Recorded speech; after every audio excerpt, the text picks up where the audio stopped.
Good evening. Welcome to the Spiritual but Not Religious Show.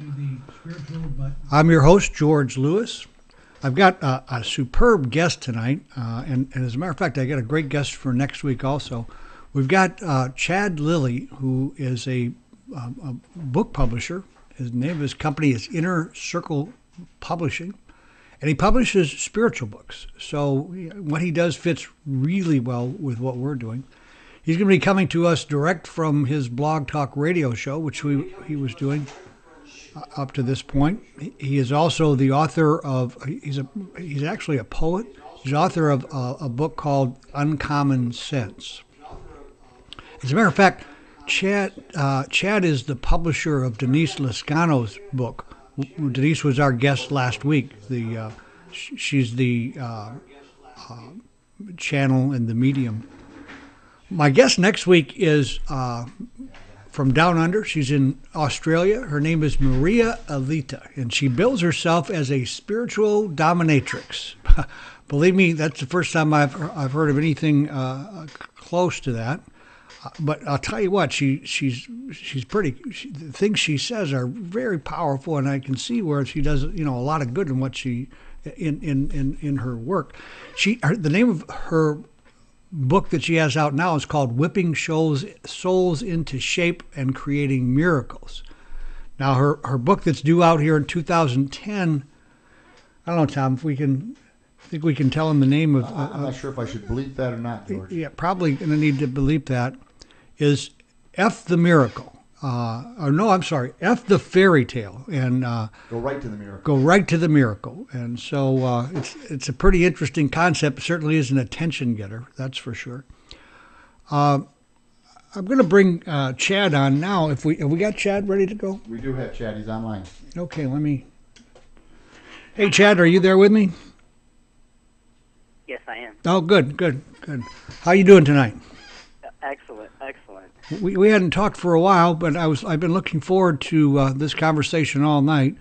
One of the biggest challenges that authors have in today's world, and probably even like ever since publishing has been around, is finding a publisher, somebody who will actually publish their work for them.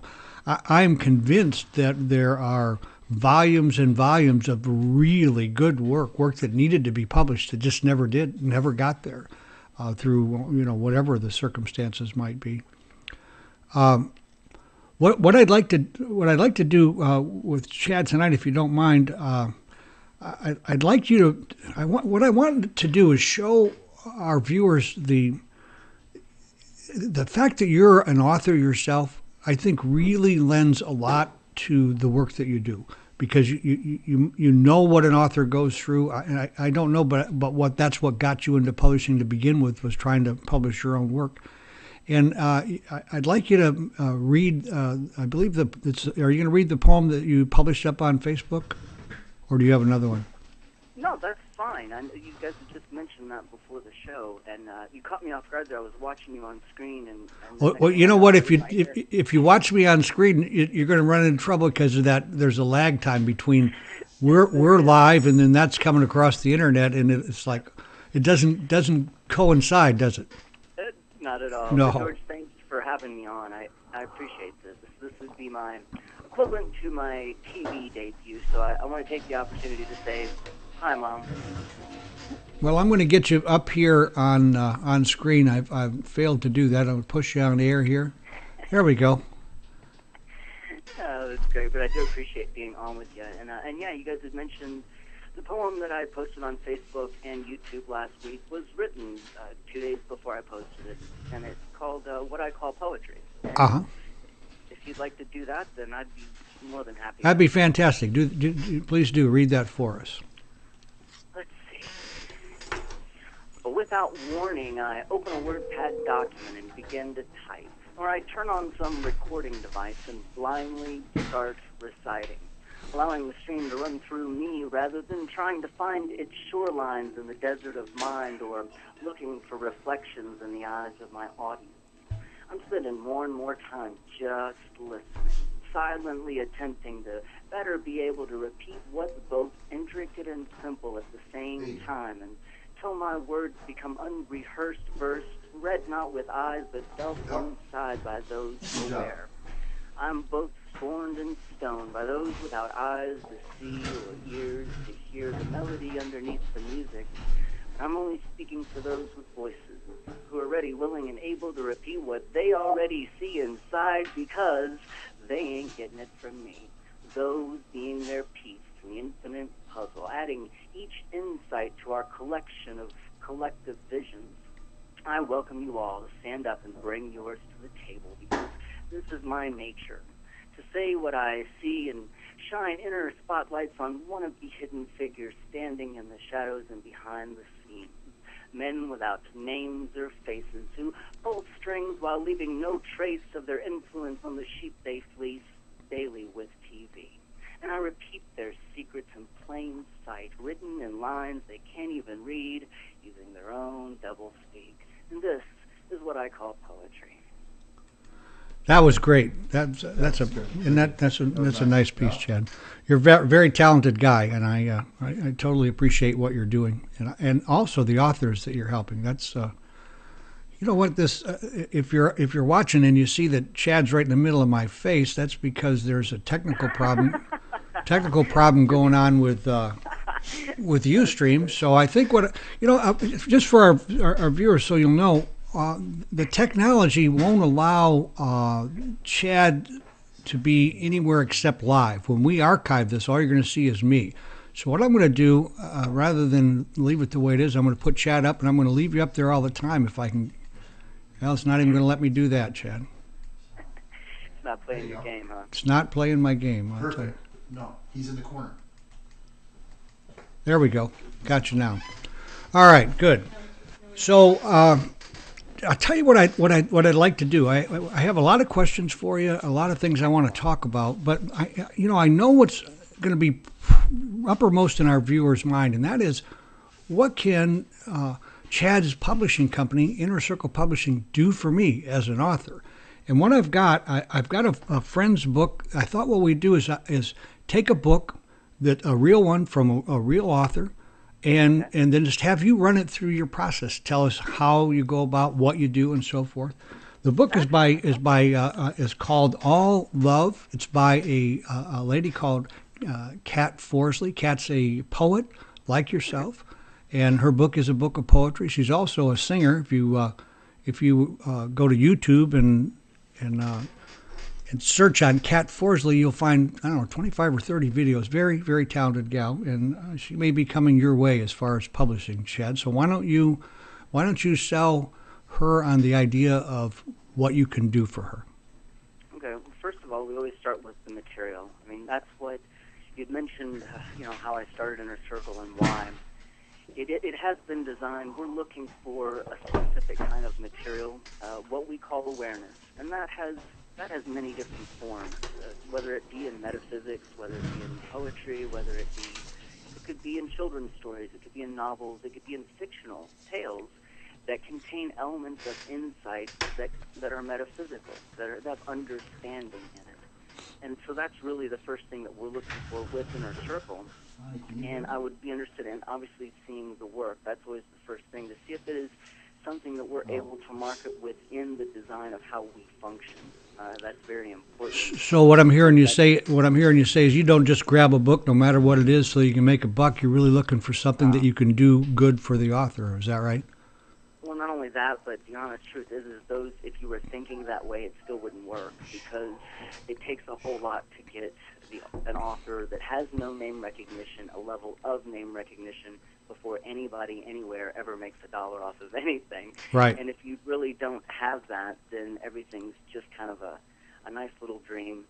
You can play the lottery, Right. and hope. But what we're really looking for is not only the material and the content that contains those things, but that's only the first step. The next thing is taking that material, seeing what format it's in. It's probably in a Microsoft Word document or whatever word processor program this person's written the material in. Is that accurate? Yeah. Okay, so we would take that Word document after looking at it, seeing the material, having a one-on-one discussion with the author. That's what's really important, is seeing the material that we have, and then seeing the ideas they have for it. A lot of our designs for the books, they're all 100% original, but they all come from a cooperative effort of myself and the author, or the designer that's working with them and the author directly.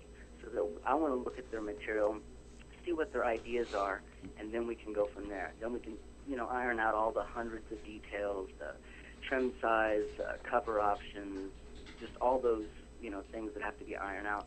But more importantly, we get an idea of the vision, so that now we take this poetry and see how we can lay it out and best present it in a way that's going to represent the author and us in the best possible way in the market. And I hope that answers at least some of the questions. Absolutely, absolutely. Well, thank you, Chad. That's a good description of what you do. Boy, I'm still having trouble with this. Technology is great, isn't it? Yeah, well, when it's working, it's wonderful. When it's not working, it's like, when it's working. Yeah, it's a real problem. All right, so let's talk a little bit about the old publishing paradigm versus the modern one, because everything has changed. The whole landscape of publishing has just radically changed here in the last 3 years, 4 years. Yes, it has. Especially since when I started Inner Circle in about 2000, right. I was explaining to authors what print on demand was. The authors didn't even know what it was yet. It wasn't a known thing. And as you said, about 2 years ago, they hit that tipping point where now 50% of all books sold everywhere is now print on demand. So within 7-8 years, we went from, what are you talking about, to, oh yeah, the norm. And that is a rapid shift in any industry, yeah, especially one that's been around so many thousands of years and has always been stuck in that old paradigm that you're referring to, that many, many authors are still stuck in today, because they're probably unaware that they have the abilities with print on demand to put them in the world marketplace, to put their ideas out there, just like Stephen King, without giving up, that stuff like the rights and the net profit and your creative control and just the little minor things that are really important to an author. Right. Well, let me just break in for just a second, if I could, Chad. Would you move your mic closer to your lips, because we're getting some complaints from the chat room that you're not coming in very loud. Is that any better, George? Yeah, that's a lot better. I think if Okay.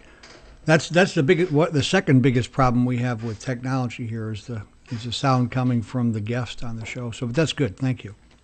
All right, no problem, and I'll try and speak up if that'll help. That will help. Yeah, that's much better. Tom, is that what? Yeah, it's a little bit better. All right, good. Okay. So,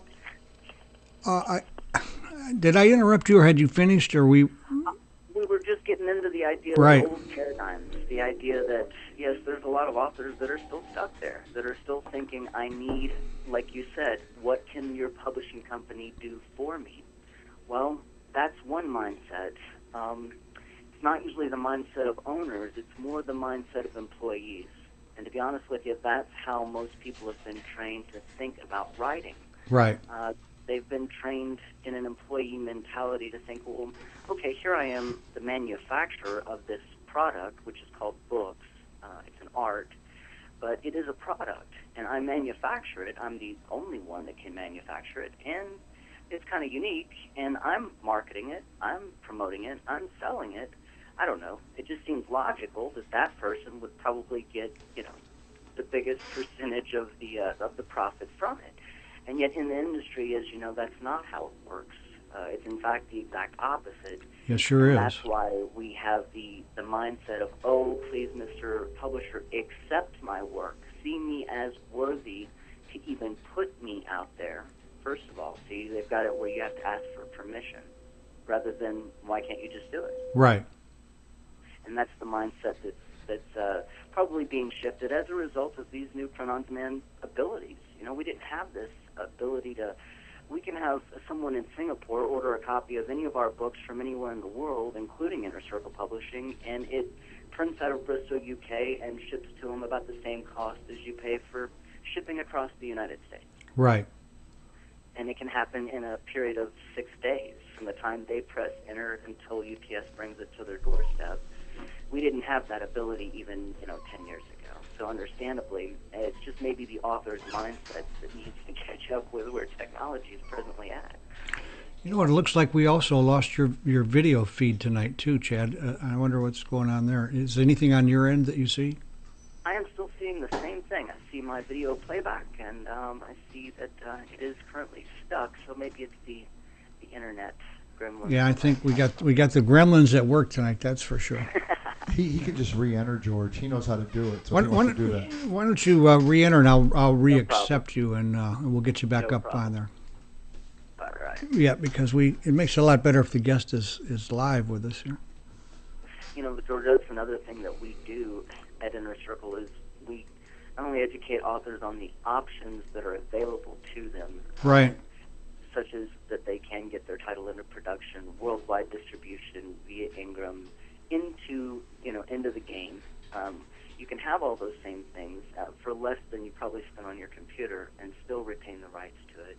So at the end of the day, you're retaining enough of a net profit that if we can learn to work together to get you the same kind of exposure that, say, Stephen King or some other large player is getting, well, then you're in a very good position retaining that much of the net. So you dropped a name there that some of our viewers may not really know the importance of, and that's Ingram. How about telling us the importance of Ingram and how they fit into this whole process of publishing and getting books to market? Well, as anyone who's published a book knows, and tried to take that book that they self-published to, say, a bookstore to carry it, their Right. first question is always the same, and that is, who's your distributor? Well, when you're a self-published author, you don't have a distributor, you have a printer, and that's Kinko's or the print shop that whoever printed your book. Printing is not distribution. And the reason Ingram is such a big player in the publishing world is because every bookstore, or at least 95% of them in the United States or North America, get their books from Ingram. Right. Doesn't matter, folks, if you're buying it from Barnes & Noble or Amazon. Doesn't matter, because they're turning around and buying it from Ingram. And that's how book distribution works. Ingram is important as an author because if you don't have that, these major key players, the booksellers, your Barnes & Noble, your Borders, all of your corporate-owned brick-and-mortar stores, these guys are under contract to only get books from their distributor, which Right. is Ingram. Which is the largest distributor there is. Right. And if your title is not in Ingram's what's called books in print, their catalog, that is Right. if it's not in there, well, then it's not that the booksellers don't want to work with self-published authors. It's not even that they don't see value or even dollar signs in what they're doing, because bookstores are only there for 40%, folks. That's the only reason there's bookstores. They want their cut, and that's it, and that makes sense. Exactly. Yeah. And that's why they sell the Satanic Bible and the King James Version, because it doesn't matter. They just doesn't want matter. those 40%.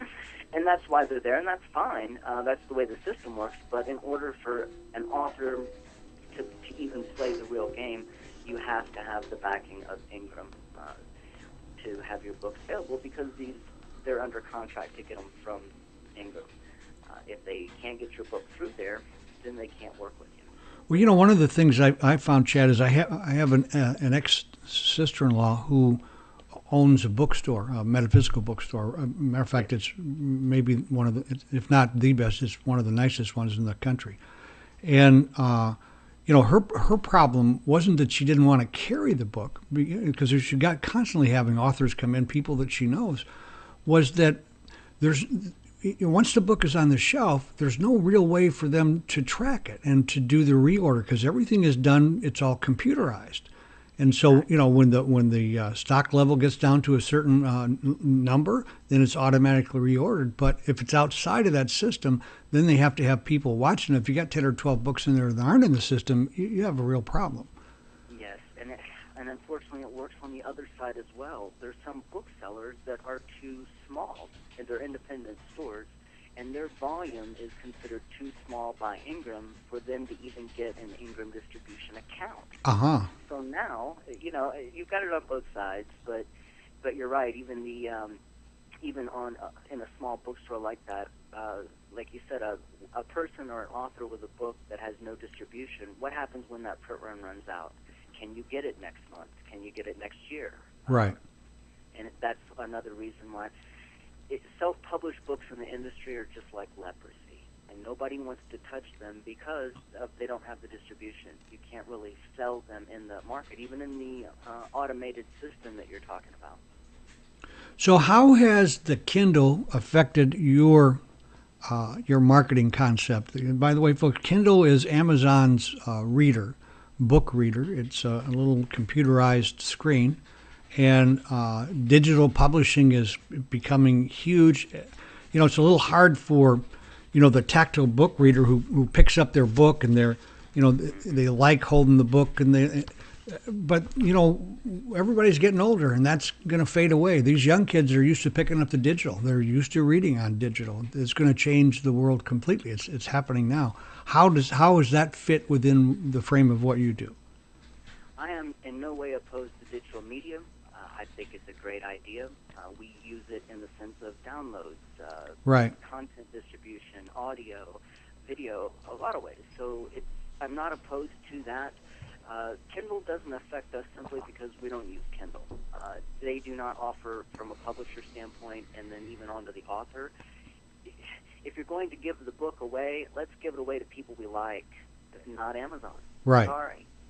They're cool and all, but I know the 40%, that's what they get, but I'm just, no, they don't offer enough for our content at this point.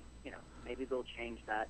But again, that's back to that publisher mindset of we need Amazon to distribute our content digitally, when, George, we're doing that right now. Right. We're distributing our content digitally. We're not asking for permission. We're just doing it.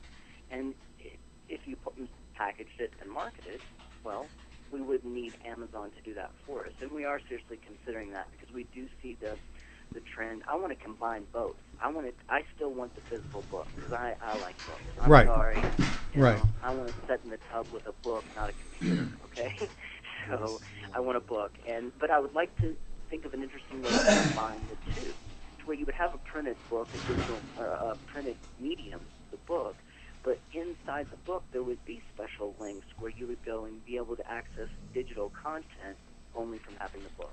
Extra content. I guess your voice is dropping off again, Chad. I'm going to have to. Okay.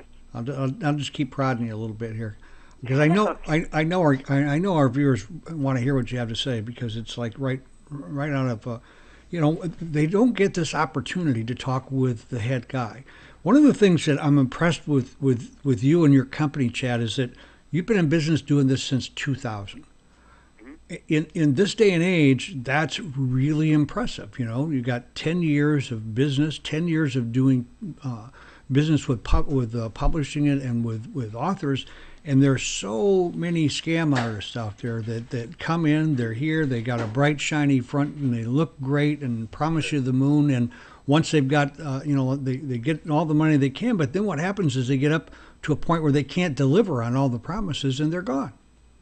And I've seen just and talked with too many authors that have been burned like that, and that was one of the reasons that I had you on the show. Is you are solid and you've been in business for a good while.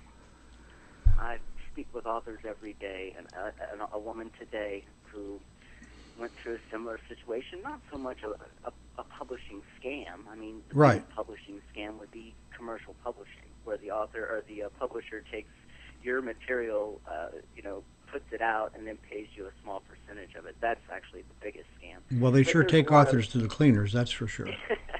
But there's a lot of different versions of it, and I've heard the stories of investing all this money in marketing, in things that just a little common sense would tell you probably wouldn't work unless you already have name recognition. But a Right. lot of these print-on-demand places, they sell authors these outrageous marketing packages. I mean, $5,000, $10,000, doing all this stuff, and after they did it, like a woman told me today, she saw absolutely nothing in return. And I'm just shaking my head because I've made that mistake before. I know not to do that. I would have told you, no, don't put $10,000 in buying advertising, because A, nobody reads the paper, and even B, the people that do read it, they don't care because they don't know your name. Exactly. Let's work on name recognition. We can get that for free, and it only takes you and I working collectively to get it. So you spend a great deal of time with an author as far as name recognition is concerned. What do you have someone who does that work for you, or do you just do you have the author involved and you guide them through this process of getting name recognition? How do you handle that? I do most of it one-on-one, especially now that we're expanding to the point where we're still considered to be, Inner Circle is still considered a small publishing house.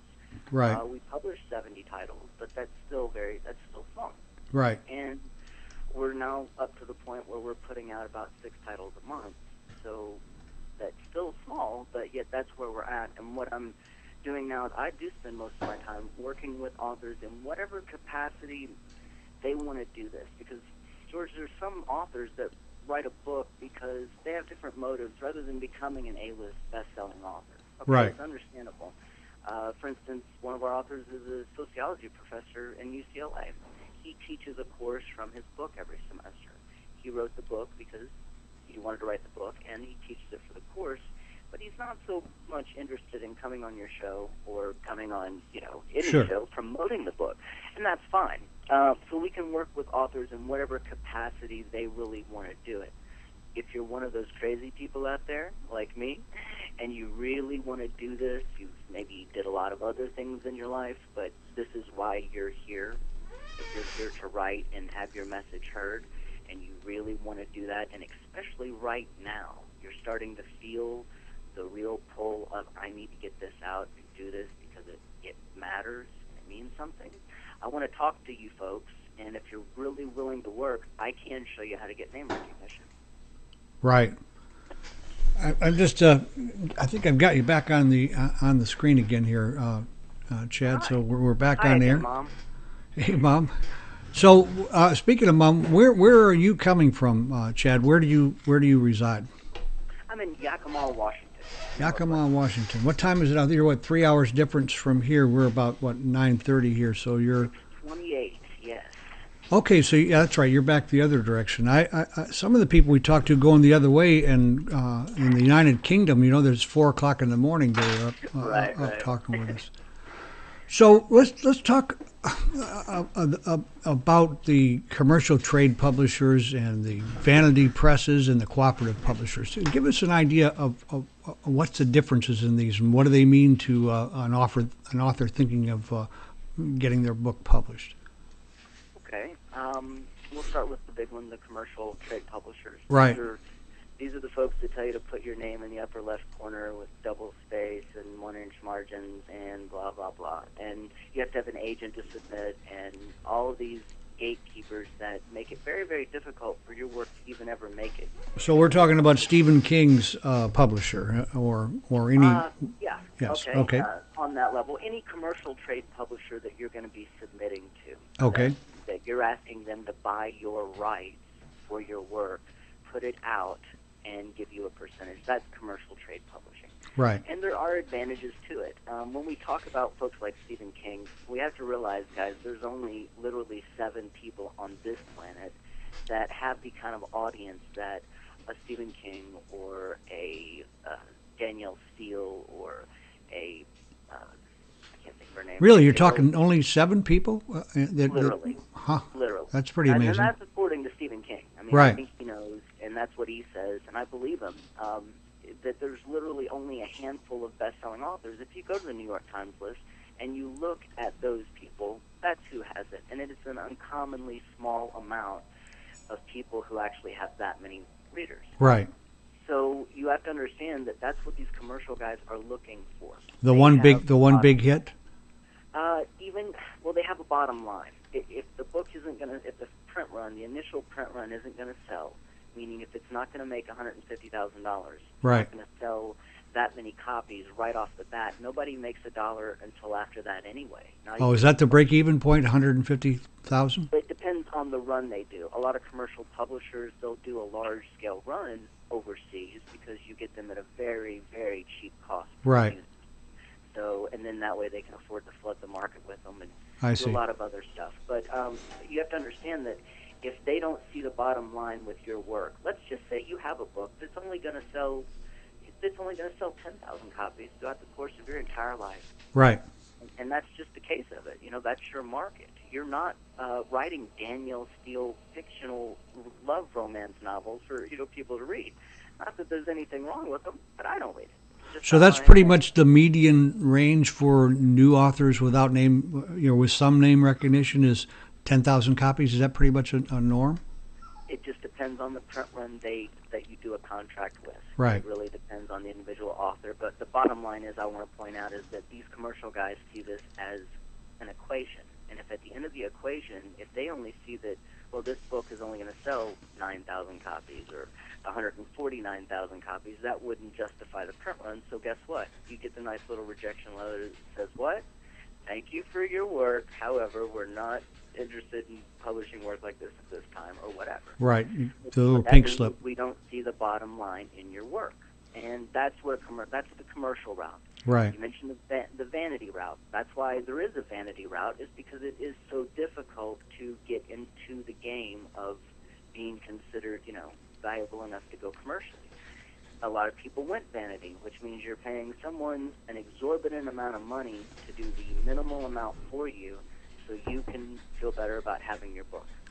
As a matter of fact, Chad, I have some personal experience with that. Back in 1972, I wrote a book of poetry, and there was a vanity press called Vantage Press at that time, and way back then they were charging. They wanted $5,000 to for a print run, which is a huge amount of money today. It's like it wouldn't even be possible. Obviously, I didn't do it, but. And that's an example of that, of a vanity press. So they make their money basically, Chad, from the author themselves and not from selling books. Is that correct? Exactly. Right. Exactly. Okay. And they'll publish anything. You can send them Mary Had a Little Lamb. Exactly. That, right. No problem. Now, when you mention cooperative publishers, Inner Circle is. We would be labeled as a cooperative publisher because the authors are not only financing the production costs, but they are integral. They're very important in creating the marketing force that gets us out to the amount of people we do every day without paying for it. I got you. So, and they have real. It sounds like they have real access to you, Chad. Is that correct? Oh, absolutely. I mean. Which is unusual in this business, to be able to to get with a guy who really has the experience and knows what he's doing. Well, you'd mentioned before about we rarely get to talk to the head guy. This is kind of a headless monster in the sense that Inner Circle works like nature. It's a symbiotic thing, and I don't know if I would be, I might have started the ball rolling, but I don't know if I'm the head guy or not, because every author that comes in, the author that comes in tomorrow is going to give us ideas we've never thought about. Uh-huh. And those ideas are going to go forth and become part of Inner Circle Publishing. And we've had a lot of authors that, our authors are not just authors here, they're a part of the Inner Circle. They're in the same boat, we call it, and we understand that we're right. crossing the ocean. We understand what we have to do, and we're willing to row, but we'd much rather be in this boat than doggy paddling across the ocean. I can certainly appreciate that. It's the old idea of one stick or a bundle of sticks and the strength that goes with it. Hey George, I've got a question coming out of the chat. I'll tell you what, Chad, we hit a nice segue here for a question coming out of the chat. You want to give it to Chad? Yeah, I've got a question coming out, Chad. How you doing? Somebody here wants to know if social media is helping you with your distribution. Absolutely. It is a perfect window to the entire world. If you have any message to promote, book, CD, ideas, thoughts, anything, you need to be talking, you need to go where the people are. And the people are on social media sites, Facebook, MySpace, Twitter mostly. I am somewhat of hi, my name is Chad, I am a Twitter addict. I've posted somewhere over 30,000 tweets to my profile, and I enjoy the interaction to be able to talk with get out to somewhere around 3 million people a day. And back to, that's not paying for it. That's not buying advertising space.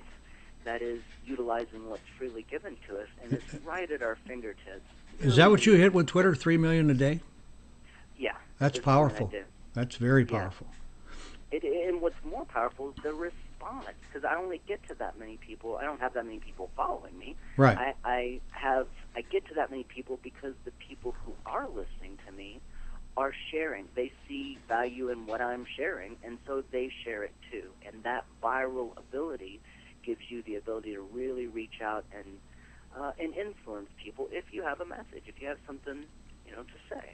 Are you able to track the retweets, which I believe you're talking about now, that people, Yeah. You're able to track that?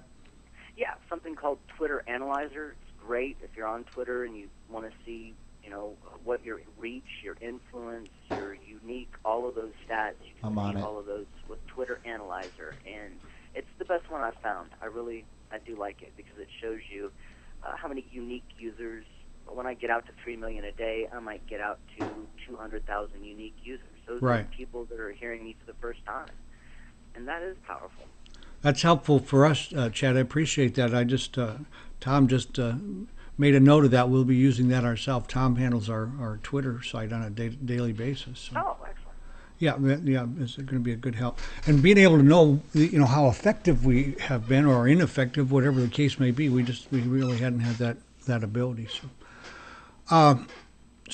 let's, we've been talking about the technical side of this a lot, and that's helpful. But an author writes a book, what's uppermost in their mind, or at least I would assume is uppermost in their mind, is about being successful at publishing their book.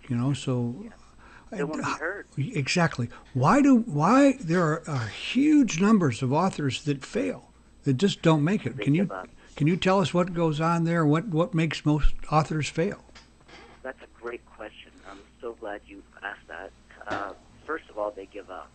Now, the reasons they give up are the following, but that is the ultimate thing, is they give up. Right. All of a sudden, they've published a book. They've spent who knows how many years or how much time writing the book, putting it together, going through the publishing process, either getting a publisher or publishing it themselves, but going through this whole ordeal, and then once it's out, they realize they don't know what they're doing. They have no idea, unless you have some marketing background and are familiar with the tools at hand. Right. Then you don't know what to do. Then there's the people that will realize that and go, okay, unconscious incompetence. I don't know what I don't know. Okay, teach me. And so we can teach them. We can work with them and say, okay, first of all, here's where you're at, here's what you need to do, you need to sign up, you need to get a Twitter account, you need to do this, blah, blah, blah. We can go through step by step, show them what they need to do. One of the reasons that authors fail is because it takes several different combinations for an author to be successful with anything. And these might even carry over into life for all I know. But the three things that the combination that it takes is, one, you have to be interesting. Right. You have to be able to present whatever your message is in an interesting way. And if you can't do that, it doesn't matter how great your message is, how factual it is, what it could do for the world. People will not respond because it's just how humans are. So you have to, the author themselves, I have to be able to set them on a stage, and once they're on it, they have to be able to be their star, whatever they are. Whatever it is, their message is, they got to be able to say it. Right. That's key, because if you don't have that, none of the other things are going to matter. Now you can have that. You can be great and really be great, but then after that, you have to have someone on the back end that is not you, that tells other people how great you are. Got that third party influence where it makes it exactly. more right. You have to have cooperative efforts of someone else that's willing to show other people you. Because I can't come to you and say, hey, George, guess what? I'm great. Right. You know how great I am. Exactly. It's not going to work. Well, you can, but I'm not going to pay a lot of attention to you, Chad. Exactly. Right. Exactly. Whereas I can turn around and say, George, have you met this Denise Lascano woman? I mean, she not only talks to dead people, but she's been able to help people that are in recovery. I could go on and on and on about Denise Lascano. By the way, she was a superb guest, and didn't she come through, Chad? Was that how we ended up with it? Was the other way around? No, I think the other way around. Yeah. But the thing is that by me telling you that, now all of a sudden you're receptive to me because I'm not the asshole. I'm the fan. Right. When you promote yourself, you're the asshole. When you promote another, you're just a fan. Nobody minds a fan. Nobody likes an asshole. And that's exactly the case, too, isn't it? Right. And the third element is it takes more than one. There is not one person, not even Stephen King, that could do this alone. It takes, for you to compete with the media machine and the marketing machine and CNN and Fox News and ABC and all this other garbage, in order for you to get any attention against all of that, you're not going to get it alone. I can't get it alone. It takes the cooperative efforts of many people all focusing all this attention on the same source. And that's key. So speaking of attention, in talking with Denise last week, I believe she mentioned that you're trying to get her on Ellen DeGeneres. Is that Yes. Is that part of what you do? That is our active campaign in the moment, yes. Right. I would like to see Denise Lascano sitting on the couch with Ellen, and I would like the whole world to know about her overnight. So these are the kinds of things, if given the right circumstances, the right book, the right author, that you try to make happen then. Yes, but you take that author like the woman that you're mentioning, that's Right. a poet. Okay, I'll tell you, and I'll tell her straight up, poetry is the hardest thing in the world to sell. Absolutely. I'm a poet, and I have Absolutely. a publishing company, and I'll still tell you that it's the hardest thing. Then am I saying don't do it? No. I'm getting ready to publish my third poetry book. Yeah. No, we don't have a choice. This is what we hear. This is what we write. So what I would do is I would take her and I would say, first of all, what is your talents? Where do you like? Do you like to speak? Are you good on the radio? Is Right. that your preference? Do you mind going on this show, Spiritual Broadcasting Network, talking with, can you be on video? Or do you like Twitter? Find out where their assets are, and no matter where they are and no matter what their level of recognition is, you start from there. And it's going to take a long time. That's another reason authors fail. They Right. give up before it happens. It's like farming. If I tell you about this great idea called farming and you say, okay, sounds like a good idea, I'll give it a shot. And so you start planting seeds and you water it, you follow the instructions, do the cycles, everything is great. And, about 3-4 months, maybe even 3-4 weeks or a month or 6 weeks later, you still don't have any food. Nothing. And you just throw the shovel down and say, forget it. I'm just, this farming stuff does not work. I'm not going to do it. And they give up. When the process is working, and it's not visible yet, but it takes a long time, but once that whole field has been brought to harvest, now you've got 40 acres of corn that comes overnight. Right. Well, Chad, there's another dynamic that, as an author, that I experienced, and that was, when I wanted to write a book, and so I got started on writing the book, and I, like early on, it was the end result that I was seeing, the all the glamour that supposedly comes with being an author, and but as I wrote the book, what I found was I really liked the process of writing the book. And I liked the solitude. I liked, everything that went with it. Once the book was done, it was pretty shocking to come out and try and move from that artistic side of myself to the marketing part of it. It was like, yes. Whoa, it was like, a big wind hits you right in the face. Yes. And you're really kind of a buffer for that, aren't you? Yes, because, again, you can't do it all yourself. You're going to spend as much, if not more time, marketing what you write than you did writing it. Right. So if you want to be successful anyway. And so that's just what it takes. So if that being the case, that's no problem. But you do need the help because you don't want to spend 10 and 12 hours a day just marketing because you're still an author. You still have ideas. You're still writing. It's never going to end.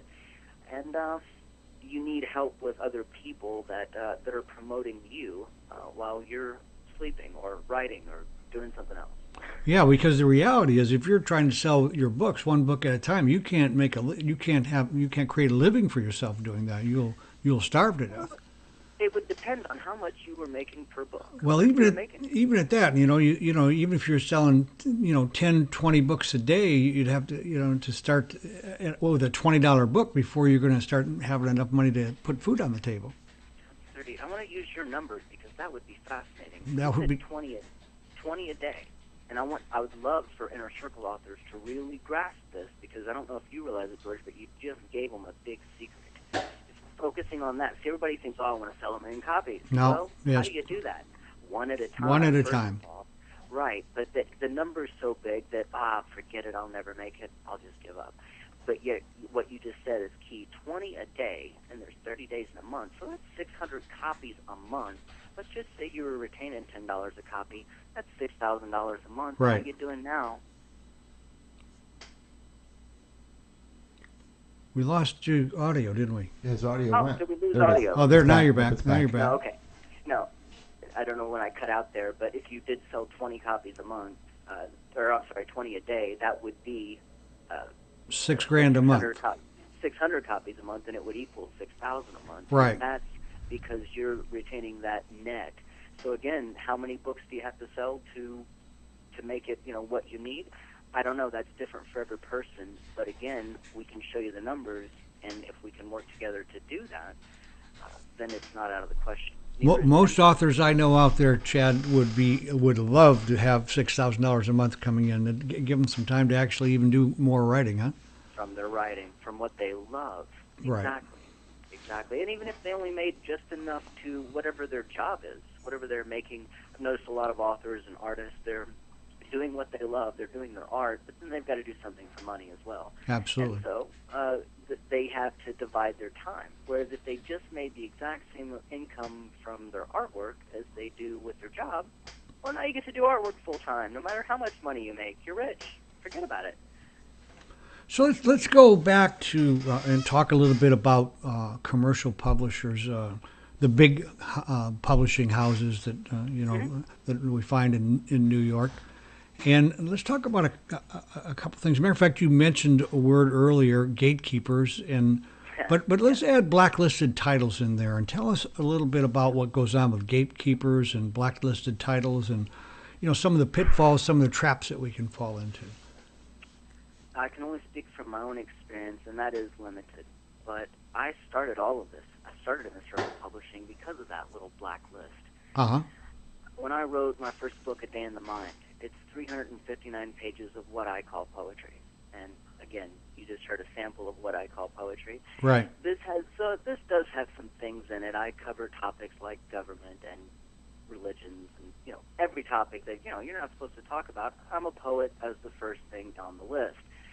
So I wrote this book, and I thought, I'm going to send this to this large publisher in San Francisco, famous for the beatnik poets. I thought, yeah, this is in line. They'll see this as valuable. I'll send it to them. I want to get this published. They sent me a handwritten half sheet of paper, written and signed by Marine, saying, thank you for the opportunity to review your work. However, we are unable, I always love that word, unable to publish material like this. And that shocked me. That made me realize right off the bat, the first submission I sent out, that, whoa, it would be easier to publish this myself than it would convincing these commercial publishers to publish it, to see value in it. I've later come to find out that you might as well forget that, because if you have a message that is contrary to what the machine wants to spit out, you will never, I'll repeat that, you will never sit on Oprah's couch. You will never sit in a place of commercial media that's owned by the same 5 to 7 corporations. You will never be on one of those outlets speaking a message that is not in line with what they want to pitch. So if you write that stuff, you can waste your whole life submitting it to those commercial publishers, and they're not going to touch it. They can't. Well, they know better. That kind of makes sense, though, for a large publishing company, doesn't it, Chad? That they have a particular kind of work that they're looking for, and that anything outside of that really wouldn't fit into their marketing plans. So, are you saying that these 6 or 7 publishers have just a kind of like a cookie cutter approach and don't include enough? I'm not sure I quite. Okay, I'm saying that the same group of people that control everything you see on TV, read in your newspapers, read in commercial publishing, all of them, everything. All of that is controlled by the same corporations that have a very succinct agenda that they're following. If you come along and start saying a message that is anywhere like against that agenda, Yes. you will never get any airplay. You will never be put on their chessboard to play your game. It's just not how it works. I totally understand that. So That's another reason we started this, is so that those with a message that maybe has something else to say, we can have that heard too. So something that's a little left of center, they've got a shot at coming to you and getting it published if it's good work. In other Absolutely. words, yeah, if it's good writing. And it's not. That's a good point. It's not myself judging whether or not it's quote unquote good work. Right. Because that is a perception. Sure is. A lot of people would read my poetry and say, whatever, this is not good work. I wouldn't publish this. Right. Well, that's why I did. So that's where you have to look at whatever your work is, and how people are going to respond to it. It's just how they're going to respond to it. But at least, Right. Why should you have the same opportunity? What if a lot of publishers told J.K. Rowling, this will never sell. Nobody wants to read a kid's story about wizards. Right. It won't work. They told the Beatles it wouldn't work. They told Led Zeppelin it wouldn't work. Right. They told me it wouldn't work. And they were wrong. All of them.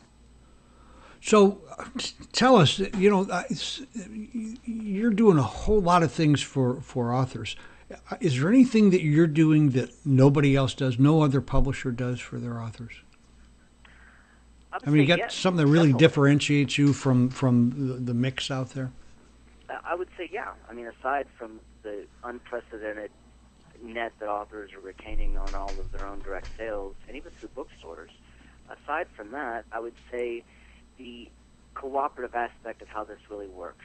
Right. To give you an example, let's just use it for instance that, let's say, Denise Lascano. Let's say she does get on Ellen next week, and she's sitting on there on Ellen, and Ellen's in love with Denise, and it just says, Denise, where can we get your book? And she says Inner Circle Publishing. Even if she doesn't say that, even if she says any bookseller in the world, millions of people do what?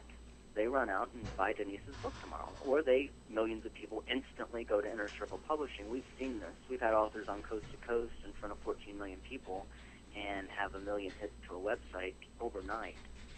See 15,000 in sales in 3 hours. That's the kind of stage we're talking about being on. Now, when we have that, here's something that Inner Circle offers authors that nobody else does. You publish with any other large commercial publisher, there's not one thing that Stephen King ever does that ever promotes your book, or any of the other thousands of the books that they have. Not one of those things ever carry over exponentially to promote your book. Right.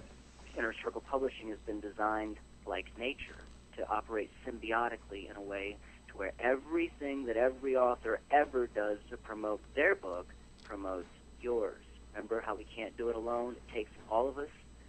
That's another reason why we're looking to work with more authors, because the bigger we get, this has been designed to ensure that the bigger it will get. So why don't we do this? Why don't you tell us a bit about some of the titles that you have, some of the titles you've published? Sure. Maybe give us some stories about your interaction with the author, things that happened, and just some things that will personalize what you're doing. I got to mention Rick LaFerla. He's no longer with us anymore. Uh-huh. Rick was the first author that we ever published, other than me. He was the first outside author that I spent 1.5 years explaining how this works, and of course I had nothing to show for it at the time. It was just a crazy idea. Sure. I didn't have any books published, so it was very difficult to convince people that what you're saying could even be possible. But Rick saw it, and I told him the whole thing, and he looked at me and was so, yeah, obviously, he could see it right off. And he was the first author we published. And I just want to mention Rick because I hope he knows now that what he did was inspire me to go forward, because I was at those times where I thought, well, this farming thing isn't working. Right. I'm going to give up. Okay, and Rick came along at a time where I was about to throw the shovel down and said, hey, I see that little sprout of corn sticking up over there. So he came along and really did a lot, and he was with us for a couple years before he passed on. When I met him, he was passing from end-stage renal failure, so he was undergoing dialysis.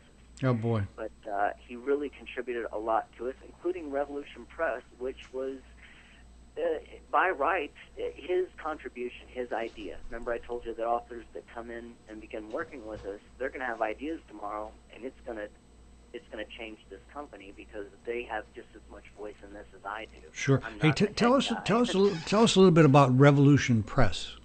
How does that fit in here? What is that? Revolution Press is another imprint that is underneath Inner Circle Publishing, and we opened it 4 years after we started Inner Circle because all of a sudden after Rick came in, books came in every month after that. Every month, literally, new contacts, new authors, and it just kept growing and growing and growing. Well, Rick was working with me to the capacity where he was working as an editor as well, so he was seeing a lot of the submissions that were coming in, and he was seeing what I was turning away.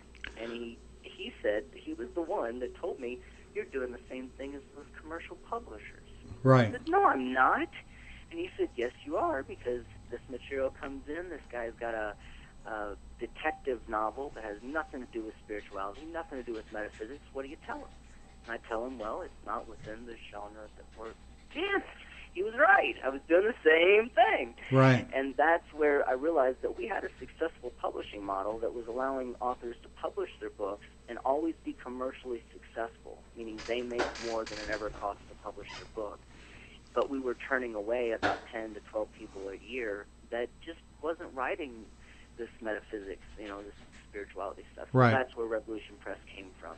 Just the idea that we wanted to give the same opportunity. Why should we be the one, even me, why should I be the one to decide that what you see value in isn't worth putting in print if you believe it? So basically, what I'm hearing you say, if we got some potential authors out there that want to talk with you about publishing, they don't have to be in the spiritual model. If they got something other than that. Not at all. We're open to all genres, especially, like I said, with Revolution Press. And even to Inner Circle Publishing, awareness still it spans a large distance.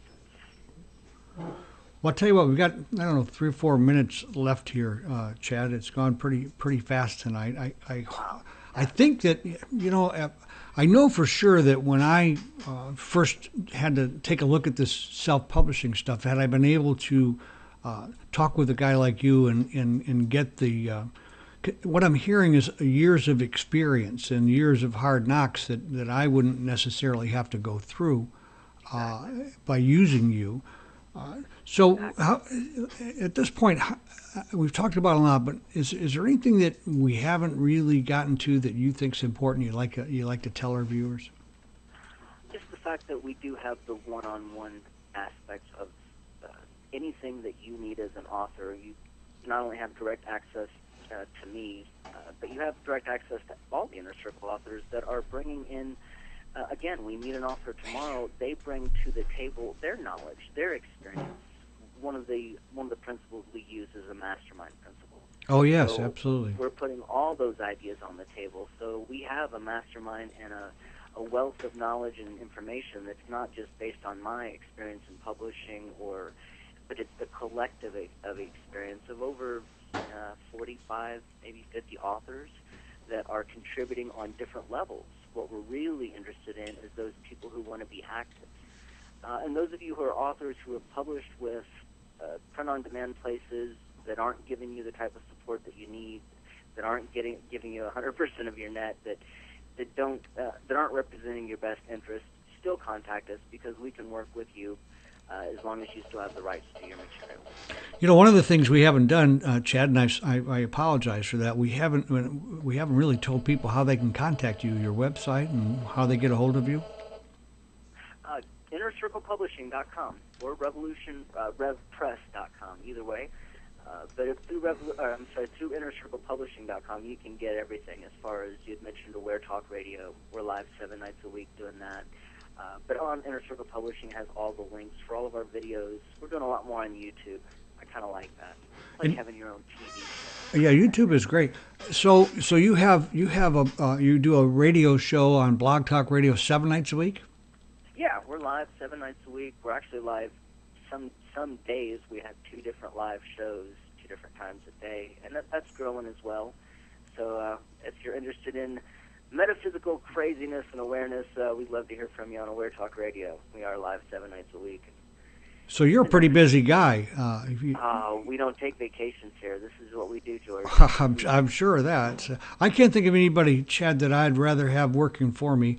I have a friend here in Sarasota who wrote a really nice little book, and there was a guy here locally who was trying to do something very similar to what you're doing.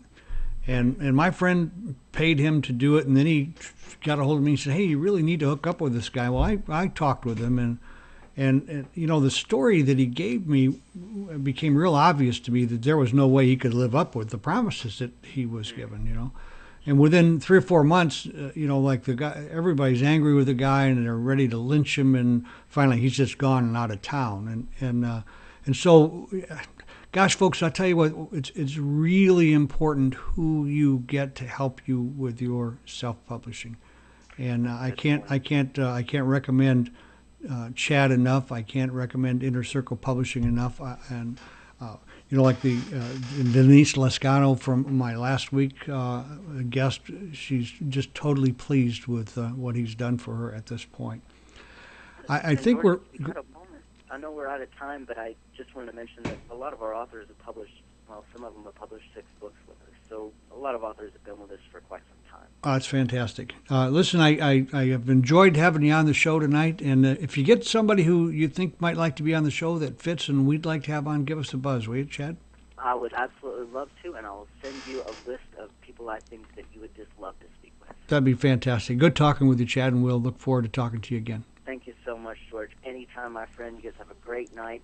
Love it. Okay, Chad. Bye-bye. Well, that wraps it up for us. We've had a good night and a good talk. I hope that you got as much from this conversation with Chad Lilly and Inner Circle Publishing as I did. He does a superb job. And please come back next week. Remember, we've got a spiritual dominatrix Tommy managed to round up from somewhere down under in Australia. And what I would suggest you do is, in the meantime, between here and there, is accentuate the positive and have a fantastic day.